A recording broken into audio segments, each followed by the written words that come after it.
प्रिय माताओं, स्वागत है आपका आपके अपने चैनल वैदिक गर्भ संस्कार में। क्या आप जानती हैं 3 मार्च को पूर्ण चंद्र ग्रहण लगने वाला है। जब भी ग्रहण की बात आती है तो एक गर्भवती माँ के मन में अपने होने वाली संतान की सुरक्षा को लेकर कई सवाल और चिंताएं उठने लगती है। आज के इस वीडियो में मैं आपकी वो सारी चिंताएं दूर करने वाली हूँ। हम जानेंगे कि सनातन धर्म के वो कौन से नियम है जो अंधविश्वास नहीं बल्कि हमारे ऋषि मुनियों द्वारा बताए गए गहरे विज्ञान पर आधारित है। सूतक कब से लगेगा, ग्रहण के समय क्या करे क्या न करे, और सबसे महत्वपूर्ण इस दौरान आपको अपने गर्भस्थ शिशु से कैसे जुड़ना है। मेरा विश्वास है कि अगर आप यह वीडियो अंत तक देखेगी तो आपके मन में कोई भी संशय नहीं बचेगा। तो चलिए शुरू करते हैं। सबसे पहले बात करते हैं कि यह ग्रहण कहाँ कहाँ दिखाई देगा। देखिए, यह चंद्र ग्रहण रसिया, चीन, जापान, अमेरिका, ऑस्ट्रेलिया और यूरोप के कई हिस्सों के साथ साथ भारत में भी दिखाई देगा। हालांकि भारत के कुछ पश्चिमी हिस्सों जैसे राजस्थान और गुजरात में यह दृश्यमान नहीं होगा। लेकिन प्रिय माताओं, ध्यान रहे, ब्रह्मांड में घटने वाली खगोलीय घटनाओं की ऊर्जा और गुरुत्वाकर्षण का प्रभाव पूरी पृथ्वी पर पड़ता है। हमारे शरीर में और गर्भ में मौजूद एमनेटिक फ्लूइड पर चंद्रमा का सीधा असर होता है। इसीलिए आप चाहे कहीं भी हो, एक गर्भिणी होने के नाते आपको इन नियमों का पालन अवश्य करना चाहिए। ग्रहण का समय।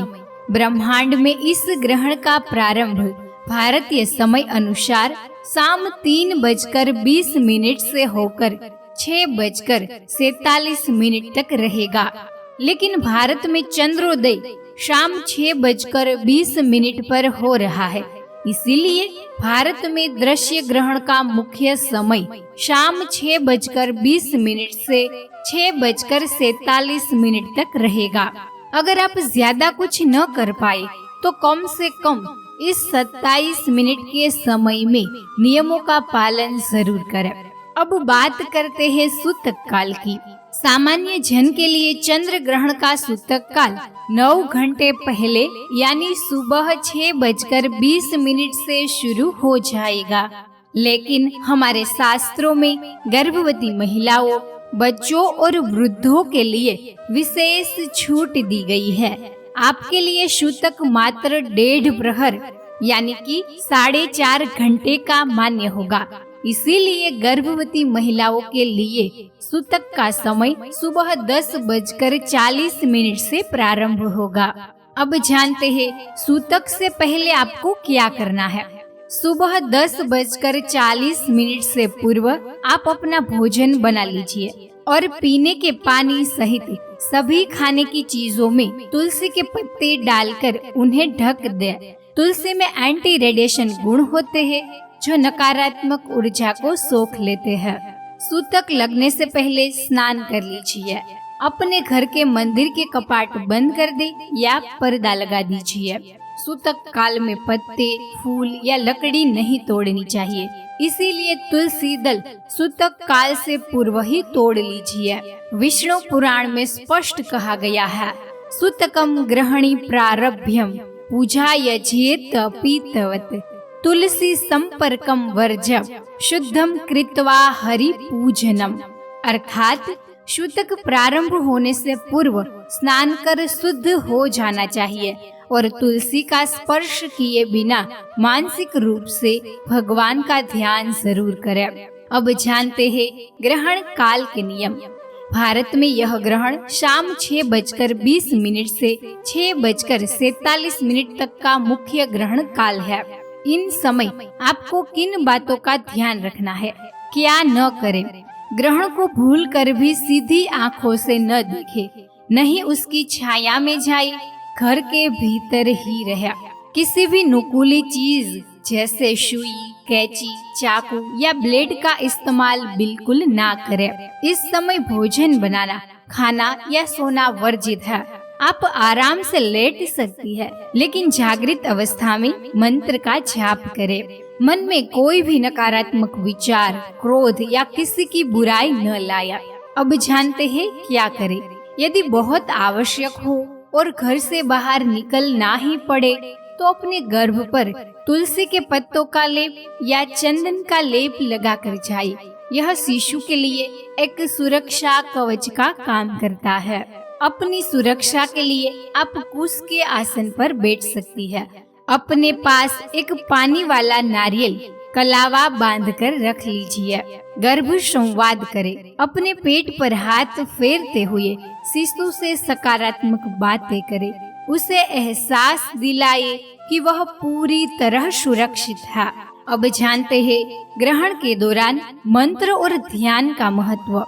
ब्रह्म वैवर्त्य पुराण में कहा गया है, ग्रहण पवित्रम कर्म यत लाख गुणम फलति तत गंगा जले समस्तम यदि तष्टति समीपम। यानी कि ग्रहण काल में किए गए जप और ध्यान का फल लाखों गुना बढ़ जाता है।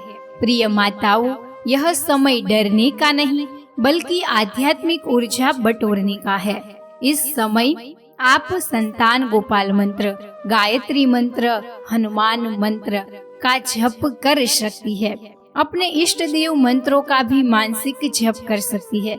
आप मोबाइल पर वैदिक गर्भ संस्कार के भजन या स्तोत्र भी सुन सकती है, जो आपको वैदिक गर्भ संस्कार YouTube चैनल पर सभी मिल जाएगा।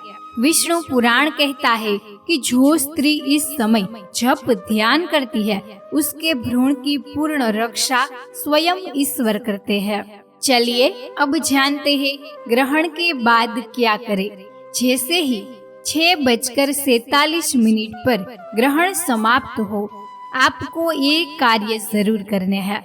स्नान, कपड़ों सहित सिर से पानी डालकर स्नान करें। नहाने के पानी में थोड़ा सेंधा नमक या गंगा जल जरूर मिला लीजिए। यह सारी नकारात्मक ऊर्जा को धो देता है। नहाते समय यमुनाष्टकम, किसी भी पवित्र नदी का स्मरण आप कर सकती है। शुद्धिकरण, स्नान के बाद पूरे घर में गंगा जल का छिड़काव करें। दान, धर्म सिंधु के अनुसार ग्रहणते स्नानम दानम श्वेत द्रव्य दानम धनाय चंद्र बल वर्धनम प्रियम। यानी कि ग्रहण के बाद सफेद वस्तुएं जैसे चावल, दूध, चीनी या सफेद वस्त्र का दान किसी जरूरतमंद को जरूर कीजिए। इससे आपकी कुंडली में चंद्र बल मजबूत होगा और आपका और आपके शिशु का मन शांत रहेगा। और जो भोजन सूतक से पहले का बचा हो उसे गाय, कुत्ते या पक्षियों को डाल दीजिए और अपने लिए ताजा सात्विक भोजन बनाकर खाइए। प्रिय माताओं, एक माँ का मन बहुत कोमल होता है, लेकिन आप यह याद रखें कि ईश्वर की कृपा और ये वैदिक नियम आपके शिशु की हर पल रक्षा कर रहे हैं। डरे नहीं, इस विशेष समय का लाभ उठाए और सकारात्मक रहे। अगर आपके मन में अभी भी कोई सवाल है या आप किसी विशेष शहर का समय जानना चाहती है तो मुझे नीचे कमेंट में जरूर पूछिए। मैं हर एक सवाल का जवाब देने का पूरा प्रयास करूंगी। अगर आपको यह जानकारी उपयोगी लगी हो तो इस वीडियो को अन्य गर्भवती माताओं के साथ जरूर शेयर करें और वैदिक गर्भ संस्कार चैनल को सब्सक्राइब करना ना भूलें। आप और आपका शिशु स्वस्थ और सुरक्षित रहे। आपका बहुत बहुत धन्यवाद। जय श्री कृष्णा।